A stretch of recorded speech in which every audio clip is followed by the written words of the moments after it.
So here we have the Peugeot 108 on an 18 plate. I'm going to start off by showing you around the outside of the car, and then we'll hop in and run through some controls on the inside.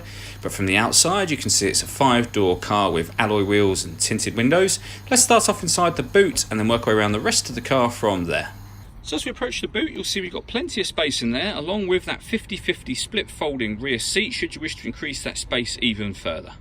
Okay, so we're just going to work our way back round to the front of the car, and then we'll hop in and run through some controls on the inside. But now that we've done a full circle of it, you can see it's in wonderful condition the whole way round. Just briefly before we climb in, I think it's well worth seeing the interior from this exterior point of view. These seats are as good as new. There's plenty to run through on the dashboard, so let's hop in and we'll do that now.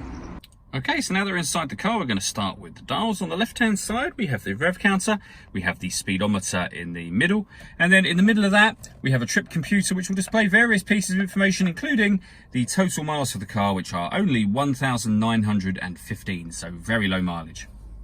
If we're back out to the steering wheel, on the left-hand side, we have stereo controls, and on the right-hand side, the ability to answer and end phone calls. That is, of course, once you've paired the phone up, and that is done over on the touchscreen in the center here. Just hit the phone icon and then yes, and follow instructions on screen from there. Very easy to do. When it comes to music in this car, if we go right back to the beginning again, we've got the radio, and obviously we can listen to our own music as well, all underneath the audio headings. But you can see there we've got DAB, FM radio as well. This car will also have AM, and if you're listening to your own music, you can do that via the USB input, the auxiliary input, or you can stream music wirelessly via Bluetooth audio as well. On top of all of that, you can connect up your smartphone via its USB cable, and you can see there for various different things like Apple CarPlay, Android Auto, etc. Working our way down, we've got the air conditioning. Fan speed is adjustable on this dial, temperature on that one.